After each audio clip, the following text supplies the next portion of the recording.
Hello and welcome along to Mondo Chelloveck movies. My name is John, and this video is going to be all my Mario Bava movies that I own.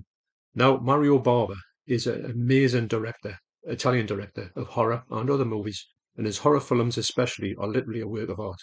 He is widely regarded as one of the best ever cinematographers to come out of Italy, and it shows in his movies. His movies look absolutely spectacular, and also they're great horror films as well.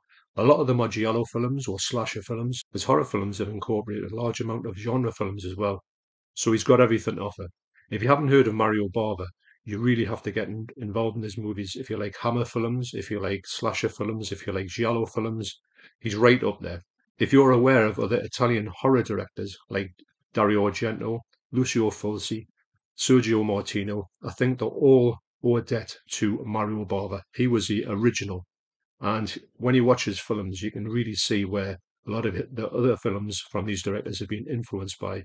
Predominantly, the way he shoots a movie is like second to none, and also his colours, his use of colours are just absolutely crazy. And I think it's his massive influence in the horror movies of this still to this day. Some of his horror movies are widely regarded as the best ever in the genres. And if you haven't heard of him, because a lot of people talk about Mario Bava, everyone talks about Dario Argento, Lucio Fulci, Sergio Martino, and all of those ones, Ruggero Deodato and Umberto Lenzi. But Mario Bava doesn't seem to be the one that people talk about, and I think they should talk about him a lot more than he does. So what I'm going to do is I'm going to go through all the movies I've got by him, which is predominantly horror. Now, the main thing that made me want to do this video was because me and the devs watched Blood and Black Lace the other day on 4K, and it was absolutely stunning. I still say that it's the best ever Arrow release. After watching the full movie, I'll back that up by saying, yeah, that's the best 4K I've ever seen from Arrow. It just looks, well, spectacular. So really at this point, Blood and Black Lace is the only 4K from Mario Bava to be out at the moment that I know of. And I think that his movies, especially from Arrow, should do the treatment on them, make them into 4Ks, box sets, and let's have a run of his movies, some of his best movies. So I'll take you through all the ones that I've got thus far. There is a few that I haven't got. There's a few that I want to get. Maybe they're not even horror films. But majority of his ones that I want to get are horror films. He's done other movies like Hercules and Sword and Sandal masterpieces. But I focus mainly on his horror stuff. But that's not to say that I might go to his other stuff. Hello? All right. Sorry? Nearly got frightened out of my wits there by a suspected spam phone call. So first up is Ivan Peri from 1957. That's the earliest thing I've got by him. Now, Ivan Peri, which can be found on the disc of Black Sunday, it's a special feature, which I never really thought too much about it. But when I watched it, I thought, wow, this is something else. Now, the reason that this is on here is because Mario Bava sort of took over the directing role. He was a cinematographer on this movie, which shows really well. And he took over the directorial role because the other director fell out with the production company. So he took over that. And it's kind of, you can see it's kind of more or less his film, although it doesn't get really credited doing that much. But what a film it is. It's regarded as the first ever sound horror movie in Italy. So it's a groundbreaking movie, at least. It's got a great story. It's about this, it's kind of like a Countess Bathory story about this woman who ages, so she needs blood to become younger. I've heard that story many times before. It's in black and white, very gothic in nature, but it's such a good film. And I think a lot of people don't really think about this movie. But obviously, if you've got this and you don't know about this movie, do check it out because you can say this is a Mario Bava movie as well. But Ivan Peri, to me, is a sort of foreshadowing on the greatness that was to come. So 1957's Ivan Peri is first. Next is 1960's Black Sunday. Now this takes it up a level. If you like Hammer movies, you'll love this movie. It's black and white again. Now it's got two cuts on here, Black Sunday and Mask of Satan. I think Mask of Satan has got more graphic stuff in it. I think it actually fell foul of the censors at the time. So for this release, you've got a load of stuff on there. You've got Black Sunday, Mask of Satan, and Ivan Peri. So that's a great way to start on your Mario Bava journey. This looks amazing in black and white, and it would look stunning in 4K. I'm going to say that about most of these movies. They look that good that you just think the 4K of these ones would be excellent. Now, I think these were put out before the remastering, 4K remastering was a thing. So I don't think any of these have had a 4K remaster. So that's Black Sunday. Next up is 1963's The Girl Who Knew Too Much. This is a giallo. this could probably be the first ever giallo. And you get The Girl Who Knew Too Much and also Evil Eye, which is slightly different cut with remastered soundtrack and for the US market. Now this one here is in black and white. It does uh, star John Saxon as well. It's a great movie. I think me and the devs watched this back in the day. And like I say, it's another one that's been out for quite a while. So this one, they all look great, but this one would look sensational. The black and white in 4K, you never seen nothing like it. They just look so good. This is, like I say, it's a very early giallo, and it's not his best giallo, but it's a great way to look at if you want to know what the first ever giallo is, I could say that this probably is. I would say that this got all the tropes of giallo. There's some great set pieces in it as well, and when you look at the cinematography on all of these movies is spectacular. You know that this bloke was the real deal. He's not one of these people who sort of pretend to be what they're something, what they're not. He had the skills to pay the bills. And it shows in his cinematography first. I would say all the cinematography in this stuff looks just amazing, but his directorial style was great as well. Also, he had a sense of humor as well. He was a very humorous fellow, so you can see that sometimes in what he does, he didn't take anything he did seriously, which was great actually. Because some directors can be a bit, you know, about themselves, but he was just in it for fun, which is great. So that's 1963's The Girl Who Knew Too Much. Next up is 1963's Black Sabbath. This is a great movie. It's a movie in three parts. It's got three stories in here. That story there, I think it's called The Tap That Drips, is something else. That's by far the best one here. I think there's one, The Wendigo. There's another one, it's like kind of mini giallo at the start of it. I think it's that one. This is a great movie. I do remember when I watched this one. I think it's got another couple of versions of this movie on. You've got Black Sabbath, and you've also got a re-edited one. So you've got 3 discs in here. This is this is a great movie, and it's also one of those ones that you do remember bits about. This one, when you see this story here, which I think is the last story on this movie, you'll not forget it. It's so creepy, it's unbelievable. Imagine seeing this on the TV in the 70s when you used to watch it. I don't think any of these movies were on. I can't remember any Italian movies being on shown in ITV or BBC Two back in the day, but it would have frightened me to death. And obviously the score as well, the score and all these are just exceptional. So everything going for these movies. But this one, I think this one didn't look as good as the other ones. I do think that this needs a good remaster. And it just says high definition Blu-ray. So that would be one. I want these all on 4K. Don't get us wrong, but this is one of the great ones, especially that story there. Can't big up that story enough. So that's Black Sabbath. Next up, also from 1963, is The Whip and the Body. This was released by 88 Films in the Italian Classics collection. It is number 80, and it's spectacular release. You get everything here. You get booklets, you get a poster, you get a reversible art, you get Christopher Lee in here. Now this one here was also released in this format as well. And it's a pretty good version. It's got some special features in here. I think it's got an exclusive special feature in here with Christopher Lee. But this one here is the one to go for because the picture quality in here is absolutely brilliant. Now, is this a 4K one? Doesn't say, or does it? No, it says a 2K restoration from archival print materials.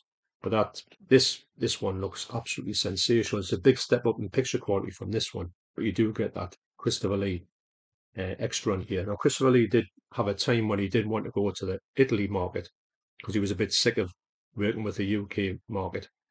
And he made some great films over there with the likes of Mario Bava and also Jess Franco. It's strange to think that Jess Franco and Christopher Lee were quite like pally, which is crazy because Jess Franco made some awful films, and you think that Christopher Lee wouldn't like that, but he liked Jess Franco.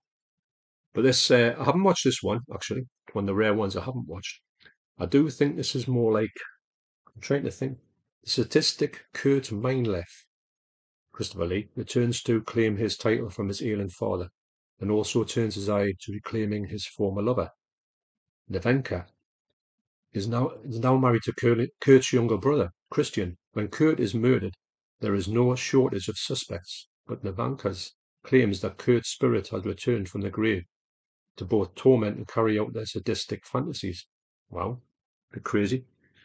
But I'm going to watch. I think there's a couple I haven't watched of these Mario Bava ones. I'm definitely going to get them watched or rewatch them because I haven't watched them for a while. So that's The Whip and the Body. Next up is 1964's Blood and Black Lace. Now, this is credited to 1964, but also I hear talked about being released in 1966. So, it is what it is. I don't really know exactly what the date is, but I would say 1966. This is a 4K, just come out from Arrow, and it's absolutely sensational. Like I said, this is definitely for me the best ever 4K presented by Arrow, and they presented some amazing ones as well. There's also this one, there's the Blu-ray. The Blu-ray looks actually quite good, but I think this is long out of print. But if you can't get it, it's still a good print. Got some extras on here. I think there's an extra short film that isn't on this box set, but all the other extras have been ported over. This movie is one of the best giallos you'll ever see. When I watched it with Deborah, Deborah was really taken by this movie because I thought she might have thought it wasn't that good because it's like an early giallo. It's not very, well, it is violent, but it's not as violent as some of the other ones. The colours in this movie are second to none. I've never seen any shot set up like it with all these colours in it, apart from Suspiria. I'll leave a link to my previous review of this down below so you can have a bit further look at this if you want to. But it's got some screenshots in there as well. I thought if Arrow can do this with this movie, what can they do with the other ones? I do think this probably will be the best ever looking one because of the way it was shot. It was shot with just precision in the composition. Sounds a bit aloof, but that's the way I'm going to put it. It's just he must have thought about every shot in here. A bit like when you look at Suspiria, that looks the same. And yeah, so I can't big up this enough. And I do think from looking at this, we need more 4Ks of Mario Bava, especially for Arrow. So that's Blood and Black Lace. Next up is 1966's Kill Baby Kill. I only watched this movie once and it needs a bit of a rewatch for me. It says in the early 20th century, pathologist Dr. Paul S.Y. is summoned to a remote Carpathian village. They'll go to Carpathia, whether that is, to perform an autopsy of a woman who has died under mysterious circumstances. When the locals, convinced they are being haunted by the spirit of a young girl who died years ago, can the steadfastly rational doctor find a logical explanation for the strange goings on? Or will his rational beliefs be destroyed by the dark secret that lies within the crumbling walls of the ancient Villa Graps? Wow. So this is like a ghost story, kind of. But I remember this looked really nice actually. The picture quality here was good. I mean, this is a restored 2K. I think the whole 2K. This makes me think we need some good 4K remasters at least. But if they do a 4K remaster, you'll know there's a 4K coming out. Like I say, Arrow have got a lot of his movies in their collection, so it seems like a knocking bet that they'll start to do that. I was quite surprised to see Blood and Black Lace come in there because they've been out of print for a while. But make sure that they're going to start to do these now, like champion that if they did that. So that's 1966's Kill Baby Kill. Also from 1966 is Dr. Gford and the Girl Bombs. Now there's 3 Dr. Gford movies here, and they're all in this box set from 101 Films. I got this yonks ago, and I didn't really realise that one of them was Mario Bava. Just like the look of it, especially with Vincent Price. So you get them on separate discs. I will say the quality on them is reasonable. It's not bad, but they're great movies. This Vincent Price character of Dr. Goldfoot, what a character he is. Well, it's Vincent Price, and he's just got this great look about him to be this. All his characters are amazing. It says Dr. G intends to undermine America by unleashing an army of voluptuous, exploding female robots. Sounds like Austin Powers. He sends these beautiful weapons of mass destruction out into the world, each one programmed to seduce high-ranking generals and NATO countries and blow them up. Well, there you go. I mean, it's obviously a true story. And look at this as well. It contains dangerous behavior. Wow, never seen that one before. So I did watch this a long time ago. Haven't got much recollection of it, rather than it's definitely a comedy.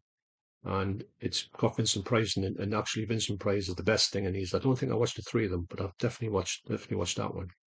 So that's another one I'm really dying to watch again. A lot of these are coming up, and I'm thinking I've got to see this one again because a lot of them I haven't seen. There's only a couple I've seen recently.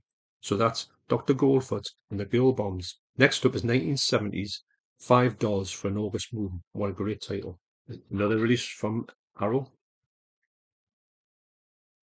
I do some amazing presentations in here. It doesn't say if a 4K restoration or 2K, but it's got a lot of people in here which are great actors in to do with the Italian cinema. This is another one I watched. I can't really remember it at all. I do think that I'm going to get Deborah into watching a few more of these because she has watched a couple. And whether watching Blood and Black Lace, she might be easily swayed to watch a few more of these giallos. I'll not go into the kind of the more violent ones that he's done, but you never know. She might go into that, which I highly doubt. Wealthy industrialist George Stark has gathered a group of friends to his island retreat. He hopes to entice them into investing in a new project. But soon the sunbathing and cocktail parties give way to murder, and the corpses begin to pile up one by one. It does say paying homage to Agatha Christie's 10 Little Indians. Yes, I did hear about this. It's kind of like a remake of the story of that. I know that was filmed ages ago in the UK, probably in black and white. But yeah, so another one. It's when I'm looking through these, I'm thinking I've got to get into watching a bit more of his stuff. I have watched these ones, but I need to go back and give them another reassessment. So that's $5 for an August Moon. Also from 1970 is Hatchet for the Honeymoon. This is from 88 Films, and this is a spectacular release as they all do. They'll have these bigger ones. I'm trying to see if any of these have got a 4K restoration, but I'm not seeing anything. It just says remastered from the 35mm into negative with additional cleanup performed by 88 Films. Great set. I have watched this movie a long time ago. I want to get back into it because starring it is Dagmar Lassander, who I'm a big fan of. Actually, it's a good solid giallo, this one. I remember watching this one being quite taken with it, but I do need to go back to it, especially for me being a bit of a Dagmar Lassander kick at the moment. So that's Hatchet for the Honeymoon. Next up is Mario Bava's most controversial movie. It is 1971's The Bay of Blood. This was a banned video nasty. And if you like I keep saying this, if you like Friday the 13th, you'll love this movie. It's basically is Friday the 13th, was copied off it. This is a spectacular set. And this is another one. I must admit, I hate that cover.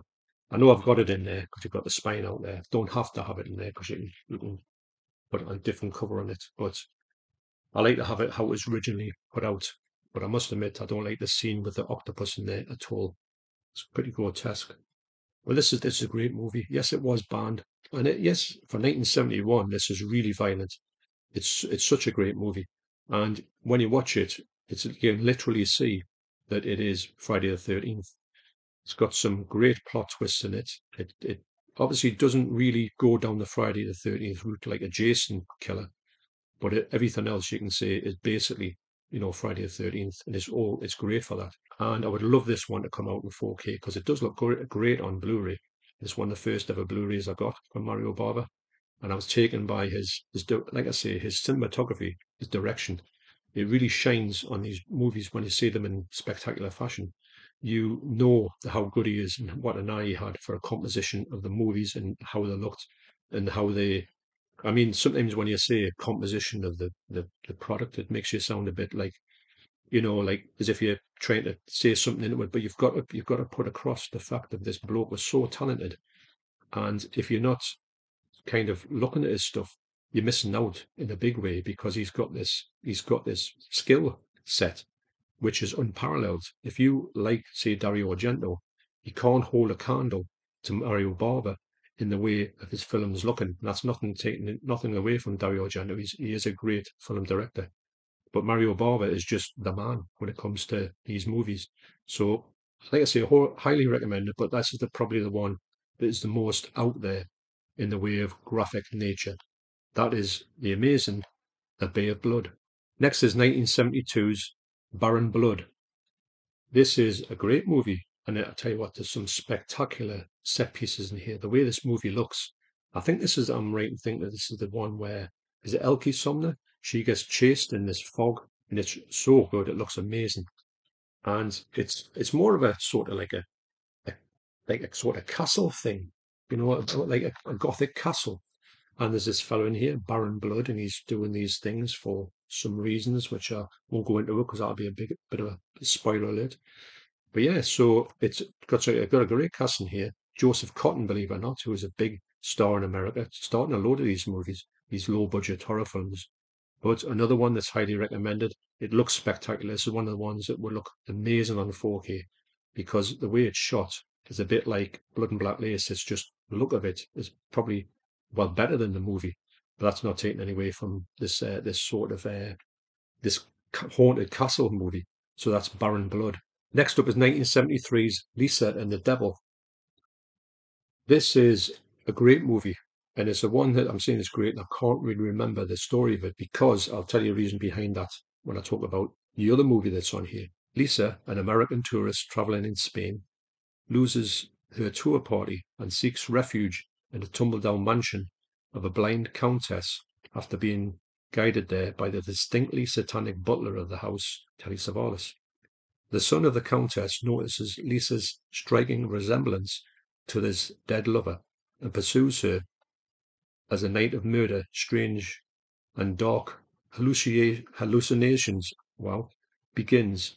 Now, that's nothing like the other movie on here, and I'll talk about that in a minute. But yeah, that sounds quite interesting, and it's one of the ones I can't remember because I watched the other version more than this one.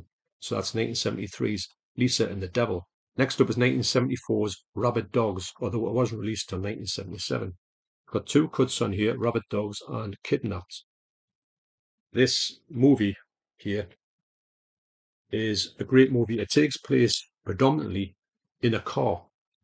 The whole movie's more or less in a car. It's got actually, I don't know how they've got him in it. That's Anthropophagus, the beast, George Eastman. He's 7 foot tall. I don't know how he gets into this car. Small-time crooks Doc, 32, and Blade are in desperate straits. When a holdup goes wrong, the police are on their tail, and only taking a woman hostage allows them to escape with their lives. On the run, and becoming more unhinged with every passing mile, they take their hostage on a nightmare drive into the heart of darkness. Yeah, great movie, quite graphic in its depiction of stuff. So yeah, so not a bad movie. Although, like I say, this is another one where you say I consider this to be from 1977, even though it was made in 1974, but not released in 1977. So that's Rabid Dogs. Next up is the other movie on here, House of Exorcism. Now, what they did was they had this movie, which was a bit of a flop, didn't go anywhere. So they completely reshot parts of it and turned it into an Exorcist ripoff. And it's amazing how this movie is completely different. What I've told you about this movie is completely different to the House of Exorcism. It is a kind of Exorcist ripoff, and I've watched it more than the Lisa and the Devil cut. I do think it's a better movie, but better because it's so kind of bad. And Mario Bava didn't like it. He didn't like the way it went. And Auntie Summer, some of the stuff she comes out with is quite wow. She's possessed, so she's spouting all this stuff out. And I don't think Mario Bava was into that type of thing. But he was just bowing down to the fact of trying to get this movie to get a new audience or trying to recoup its money. And he did sort of bow to the making a sort of a rip-off movie. You can say most of his movies weren't like that. This is kind of like, I could say it's a bit of a letdown in his career. Although I find it quite an interesting movie, quite a fun movie. It's amazing this is only a 15 for the stuff you see in The House of Exorcism. But it's a good movie, for maybe the wrong reasons. I don't think it's one of his best movies, but it's kind of one of his enjoyable movies for different reasons. So that's 1974's The House of Exorcism. Next up is Mario Bava's last film, 1977's Shock. This has been released recently on Al, and I always heard that this movie was quite a poor movie. It's coming towards the end of his career, and it wasn't that much of a movie to be sort of invested in. I beg to differ. I think this movie is absolutely incredible. Now, this has just come out. This is still only a 2K restoration. It seems strange why they're not doing any 4K restorations on his stuff because they look so good. I mean, this one, which is kind of his latest one, his latter one, and you could see he might have lost his touch. I think this one looks spectacular as well. Yes, it hasn't got some of the style it has got for Blood and Black Lace, but I do think this movie is a great movie. This is the ghost story. This kid gets kind of possessed a bit by this house, a lot of strange things going on. And there's a bit of backstory about this all. It all makes sense at the end. And it's quite a good story, actually. Quite a clever story. I do think there's one of the best ever jump scares in this film. I think it's great. And I'll just leave it at that. But yeah, really enjoyed this movie. I was thinking it wasn't going to be that good, but I really enjoyed it. And so that's his last movie, 1977's Shock, but I'm going to have to talk about this movie, 1980's Inferno by Dario Argento. I do believe that Mario Bava had something to do with this movie. I think he shot some scenes in it, or he was kind of like an assistant director in this movie. This is his last ever creditation with directing or cinematography or anything like that. And if he's had a influence in this movie, it does look amazing. And the way that it looks is probably testament to Mario Bava. Might have been in the scenes and might have said, can you do this? Can you do that? Maybe. I'm only guessing on that.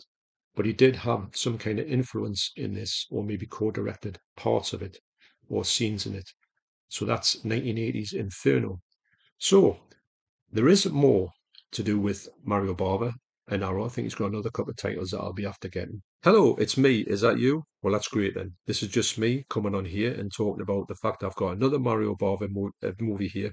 It is Caltiki, the Immortal Monster. I bought this the other day and I was out with Sam and also Ryan. Let's Get Kicking Movies. I'll leave a link down to his channel down below. But I was up the town. I knew I wanted to get this one because this is a one it's a bit like Ivan Peri. It was the same director who did that, who kind of didn't finish it off. So Mario Bava went and finished this off. He's also done the special effects on here, which are amazing. They're not brilliant, but they're excellent for the time and what this movie is. It's like a really low budget, kind of like remake of The Blob, if that's a thing.